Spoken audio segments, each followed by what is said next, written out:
सुप्रभात बच्चों, मैं विनोद कुमार अपनी हिंदी साहित्य की कक्षा में आप सभी लोगों का स्वागत करता हूं। आज मैं आपके सामने फिर एक नए पाठ के साथ प्रस्तुत हुआ हूं, जिसका नाम है उत्साह अट नहीं रही है। उत्साह एक भाग में है और दूसरे भाग में अट नहीं रही है। इसको लिखा है माननीय सम्माननीय सूर्यकांत त्रिपाठी निराला जी ने।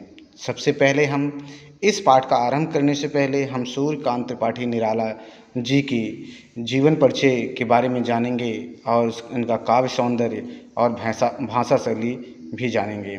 सबसे पहले इनका जीवन परिचय हम जान लेते हैं। छायावादी कवि सूर्यकांत त्रिपाठी निराला का जन्म बंगाल के महिषादल में सन 1899 में हुआ। वे मूलतः गढ़ाकोला जिला उन्नाव उत्तर प्रदेश के निवासी थे। निराला जी की औपचारिक शिक्षा 9वीं तक महिषादल में हुई। उन्होंने स्वाध्याय से संस्कृत, बांग्ला और अंग्रेजी का ज्ञान अर्जित किया। वे संगीत और दर्शन शास्त्र के भी गहरे अध्येता थे, जानकार थे। रामकृष्ण परमहंस और विवेकानंद की विचारधारा ने उन पर विशेष प्रभाव डाला है, बहुत विशेष महत्व डाला है।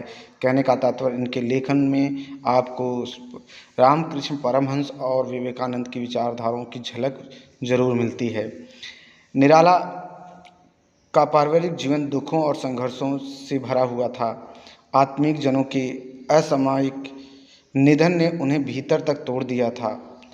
साहित्यिक मोर्चे पर भी उन्होंने अनवरत संघर्ष किया। 14 वर्ष की अल्प आयु में ही इनका विवाह मनोहरा देवी के साथ हुआ। सन 1918 में इनकी पत्नी के मृत्यु होने से इनका पारिवारिक जीवन सुखमय नहीं रहा। उनकी प्रिय पुत्री सरोज की अकाल मृत्यु ने इन्हें अंदर तक तोड़कर रख दिया। परिस्थितियों से संघर्ष करते हुए इनकी मृत्यु 15 अक्टूबर सन 1961 को हो गई, अर्थात इनका देहांत 1961 में हो गया। इनकी प्रमुख रचनाएं इस प्रकार हैं। निराला जी ने साहित्य की कई विधाओं पर अपनी लेखनी चलाई है बच्चों, जैसे कविता, निबंध, उपन्यास, कहानी आदि। हालांकि इन्हें ख्याति कवि के रूप में ज़्यादा मिली है। इनकी प्रमुख रचनाएं कुछ इस प्रकार हैं, जैसे अनामिका, परिमल, गीतिका, कुकुरमुत्ता और नए पत्ते। उपन्यास, कहानी, आलोचना और निबंध लेखन में भी उनकी ख्याति अविस्मरणीय है। निराला रचनावली की 8 खंडों में उनका संपूर्ण साहित्य प्रकाशित हुआ है। इनकी कुछ प्रसिद्ध पत्रिकाएं जिनका संपादन इन्होंने किया है: समन्वय, मतवाला, सुधा। इनके कुछ महत्वपूर्ण उपन्यास हैं: उल्का, निरुपमा, चोटी की पकड़। कहानी संग्रह कुछ हैं: लिली, सखी, चतुरी चमार। काव्य इनका, जैसे कि मैंने बताया ही, अनामिका, परिमल, गीतिका, अपरा, नए पत्ते, राम की शक्ति पूजा, तुलसीदास। आगे देखते हैं निराला के बारे में क्या लिखा गया है।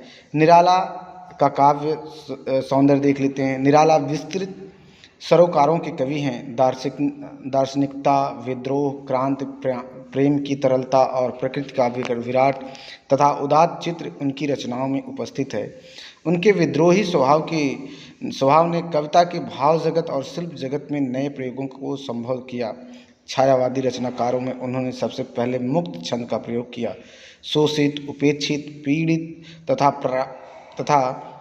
प्रताड़ित जन के प्रति उनकी कविता में जहाँ गहरी सहानुभूति का भाव मिलता है, वहीं शोषक वर्ग और सत्ता के प्रति प्रचंड प्रतिकार का भी भाव मिलता है। तो इस तरह इनका काव्य सौंदर्य था। आगे इनकी भाषा शैली कुछ मुख्य रूप से बता देते हैं। निराला जी ने काव्य रचना में क्रांति ला दी। इन्होंने कविता को भी बंधन से छुड़ाया और इसीलिए उन्होंने उसे भी छंद बंधन से मुक्त किया। कहने का मतलब, जो कविता छंदों में लिप्त रहती थी या छंदों से मुक्त नहीं, तो उससे मुक्त नई कविता की रचना करने का एक मार्ग प्रशस्त किया। इनकी कविता में गागर में सागर भरने वाले परिमार्जित तत्सम शब्दों का भरपूर प्रयोग मिलता है, परंतु यह नहीं कि इन्होंने अन्य शब्दों का प्रयोग नहीं किया है। बोलचाल की भाषा को साथ लेकर चलते रहे। इनकी कविताओं में संगीतात्मक की स्पष्ट अनुभूति है। अब देखिए, अगर ध्यान से समझा जाए तो इन्होंने अपनी कविताओं में तत्सम शब्दों का अत्यधिक प्रयोग किया है और छंद मुक्त कविता लिखने का प्रयास किया है। थोड़े थोड़े शब्दों में ही इन्होंने बहुत कुछ कहना चाहा है, इसीलिए इनके बारे में उपमा दी गई गागर में सागर भरने की। और इन्होंने साथ ही साथ भाषा शैली, इनकी बोल चाल सामान्य रूप से जो हम बोलते हैं ऐसे शब्दों का प्रयोग अपनी कविताओं में करते हैं। अब जो दो पद दिए गए हैं उनके बारे में मुख्य रूप से बता देना चाहते हैं, क्या है उसका छोटा सा सार। उत्साह एक आह्वान गीत है जो बादल को संबोधित है। बादल निराला को प्रिय विषय हैं। कविता में बादल एक तरफ पीड़ित प्यासे जन की आकांक्षा को पूरा करने वाला है, तो दूसरी तरफ वही बादल नई कल्पना, नए अंकुर के लिए विध्वंस, विप्लव और क्रांति चेतना को संभव करने वाला भी। कवि जीवन को व्यापक और समग्र दृष्टि से देखता है। कविता में ललित कल्पना और क्रांति चेतना दोनों है। सामाजिक क्रांति या बदलाव में साहित्य की भूमिका महत्वपूर्ण है। निराला इसे नवजीवन और नूतन कविता के संदर्भों में देखते हैं। अब देखते क्या आह्वान किया है। तो ये तो उत्साह नामक पाठ में उन्होंने बादल को मुख्य विषय बनाया है। बादल के आधार पर आह्वान किया है जो पीड़ित हैं, जो प्यासे हैं उनके लिए, और मनुष्य के अंदर एक नया उत्साह जगाने के लिए, ऊर्जा भरने के लिए। अब अट नहीं रही का क्या मुख्य तत्व है उसको भी देख लेते हैं। अट नहीं रही है कविता फागुन की मादकता या मादकता को प्रकट करती है। कवि फागुन की सर्वव्यापक सुंदरता को अनेक संदर्भों में देखता है। जब मन प्रसन्न हो तो हर तरफ फागुन का ही सौंदर्य और उल्लास दिखाई पड़ता है। सुंदर शब्दों की चयन एवं लय ने कविता को भी फागुन की ही तरह सुंदर एवं ललित बना दिया है। तो इन दोनों कविताओं का अपना अपना अलग विषय है, अलग विषयों पर दोनों लिखे गए हैं। इन जैसे ही कल अगला भाग लेकर आएंगे, इनके शब्दार्थ और भावार्थ सहित आपको हम बताएंगे। तो आज के लिए इतना ही, धन्यवाद।